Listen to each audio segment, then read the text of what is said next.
मैं समय हूँ और आज की वीडियो में मैं बताऊंगा कि आपके फ्यूचर में आपके करियर का क्या होगा। वेल, डर गए?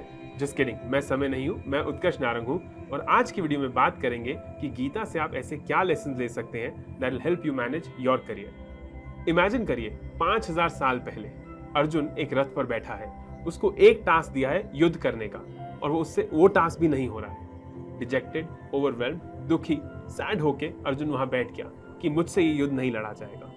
एंड उस time Krishna became his saviour. एक मेंटर, गाइड, कोच की तरह कृष्ण ने उसको दिया गीता का ये प्रवचन जो आज तक 5000 साल बाद भी हमारे लिए बहुत ही रेलेवेंट है। और अगर आप एंड तक हमारे साथ रुकते हैं तो दो भाइयों अर्जुन और भीम की एक स्टोरी सुनाऊंगा जिससे अर्जुन बने एक better archer. Ignite neurons on a mission to touch a billion lives positively.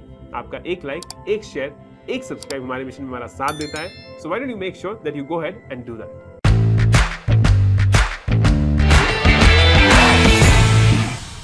Hi, I'm Utkarsh Narang and this is a video in our career series. आपकी और मेरी लाइफ में भी ऐसी बहुत मोमेंट्स आती हैं, चाहे हम इंटर्नशिप ढूंढ रहे हो, नौकरी ढूंढ रहे हो, यूट्यूब चैनल बना रहे हो या कोई बिजनेस कर रहे हो। किसी भी केस में लाइफ में ऐसे मोमेंट्स जरूर आते हैं जब हम ओवरवेल्म्ड होते हैं। गीता के 5 लेसन्स आपको हेल्प करेंगे गाइड करने में, कोच करने में कि आप आगे कैसे बढ़ सकते हैं। गीता भी एक ऐसी ही होली बुक है जो बोली गई थी 5000 साल पहले, पर आज भी वो उतनी ही रेलेवेंट है, उतनी ही फ्रेश है। इसमें बहुत सारे लेसन्स हैं that can make you get up and get going. 5 ऐसे लेसन जो अगर आप इंप्लीमेंट करना शुरू कर देंगे तो I am pretty sure that you will create a beautiful future for yourself. Lesson number 1, non attachment to an outcome. So जो पहला लेसन है ये डिराइव हुआ है चैप्टर नंबर 2 वर्स 47 से, जिसमें कृष्ण कह रहे हैं you have a right to perform your prescribed duties but you are not entitled to the fruits of your actions. Never consider yourself to be the cause of the results of your activities, nor be attached to inaction. अब ये rule कहाँ apply हो सकता है? Imagine करिए आप interview देने जाते हैं। अब इंटरव्यू में क्या सोच के जाते हैं कि आज तो ये नौकरी मिल के रहेगी और आपका जो सारा ध्यान है वो उस आउटकम पे है।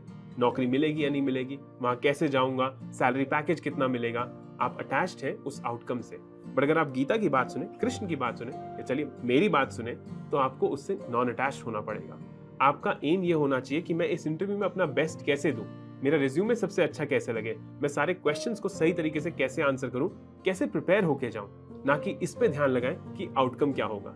सैलरी अभी बहुत दूर है, पहले एक अच्छा अटेम्प्ट तो देके दिखाओ। सो कहने का मतलब ये है कि we should not work for rewards. हमें काम करना है खुद पर, अपनी सैनिटी पर। अगर हम खुद पे अच्छा काम कर पाएंगे तो रिवॉर्ड्स अपने आप आ जाएंगे। अब जो अगला लेसन है वो ये है कि बी काम एंड कंपोज्ड, एंड ये डिराइव हुआ है चैप्टर नंबर 2 वर्स 15 से, जिसमें कृष्ण कहते हैं O Arjun, noblest amongst men that person who is not affected by happiness and distress and remains steady in both becomes eligible for liberation. What a powerful lesson, what a powerful lesson. अब इस lesson में कृष्ण क्या कह रहे हैं? वो कह रहे हैं कि जब आप कुछ भी पा लेते हैं तो उसकी खुशी को एक्सट्रीम ना होने दीजिए, और जब कुछ नहीं मिलता है तो उसके दुख को एक्सट्रीम ना होने दीजिए। जो इंसान इन दोनों के बैलेंस में जी पाता है वही सही होता है। एग्जाम्पल लेता हूँ, इंटरव्यू में जॉब लग गई, सैलरी पैकेज भी मिल गया, ऑफर लेटर भी आ गया, खुशी की कोई सीमा नहीं रही। आपने नया आईफोन बुक कर दिया, नई कार बुक कर दी।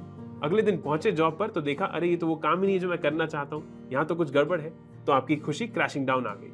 अगर आप अपनी हर मोमेंट को, हर इंटरेक्शन को, अपने इमोशंस को अपने आप को ओवरवेल्म करने देंगे तो आपकी जो लॉजिकल थिंकिंग है, जो रैशनल थिंकिंग है, वो नहीं हो पाएगी। मैं समझता हूं कि ये इतना आसान नहीं है, पर क्या आप बैलेंस क्रिएट कर सकते हैं? क्या आप ये कह सकते हैं कि अल्टीमेटली मैं अपना अच्छा कर रहा हूं, इंटरव्यू में भी किया था, जॉब पे भी करूंगा, एंड जो इमोशंस हैं उनको मैं मैनेज करके आगे बढ़ता जाऊंगा। Lesson number 3, you should have balance in work, in sleep and in recreation.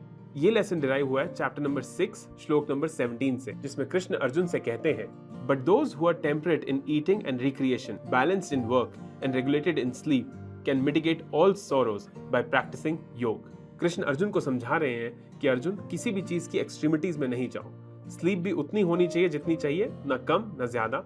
खाना भी उतना ही खाना चाहिए जितना होना चाहिए, और काम भी इंसान को उतना ही करना चाहिए। ये सही मायने में जो योग की डेफिनेशन होती है वो होती है। अल्टीमेटली आपका माइंडफुल होना बहुत जरूरी है कि आप क्या काम कितना कर रहे हैं। इतना बह मत जाइए उस काम में कि सिर्फ काम ही काम कर रहे हो, क्योंकि आपको जो स्लीप है, जो रिक्रिएशन है, वो भी उतना ही चाहिए। और ऑपोजिट साइड पे वीकेंड पे ऐसा भी नहीं करिए कि रिक्रिएशन इतना ज्यादा हो जाए कि स्लीप और वर्क को फिर आप अवॉइड करने लग जाए। अल्टीमेटली जो इंसान इन तीनों का बैलेंस करके चल सकेगा, जिसको हम वर्क लाइफ बैलेंस भी कहते हैं या मैं वर्क लाइफ इंटीग्रेशन भी कहता हूं, जब आप वो अचीव कर पाएंगे तो सही मायने में आप खुश हो पाएंगे, सही मायने में आप सक्सेसफुल हो पाएंगे। और यही गीता का लेसन है। चौथा और सबसे इंपॉर्टेंट लेसन जो मेरे लिए स्पेशली बहुत इंपॉर्टेंट है वो है कि चॉइस इज ऑलवेज योर्स। और ये निकला है चैप्टर नंबर 18 वर्स 30 से, जिसमें कृष्ण अर्जुन से कहते हैं, the intellect is said to be in the nature of goodness when it understands what is proper action and improper action, what is duty and non duty, what is to be feared and what is not to be feared, what is binding and what is liberating. So इसमें कृष्ण ये कहना चाहते हैं कि जब आप सारे पक्षों को समझ लेते हैं कि आपकी ड्यूटी क्या है और क्या नहीं है, आपका एक्शन क्या है और आपका इनएक्शन क्या है, जब आपके पास ये सारी क्लैरिटी होती है, जो फाइनल स्टेप होता है चॉइस का वो आपका होता है। अर्जुन को अल्टीमेटली जब कृष्ण ने सारे लेसन दे दिए, ये 18वें चैप्टर एंड की बात है, तो अल्टीमेटली द चॉइस वाज अर्जुन्स। अगर वो उठकर अभी भी नहीं चलाना चाहता तीर तो नहीं चला सकता था, बट डिसाइड उसको ही करना था।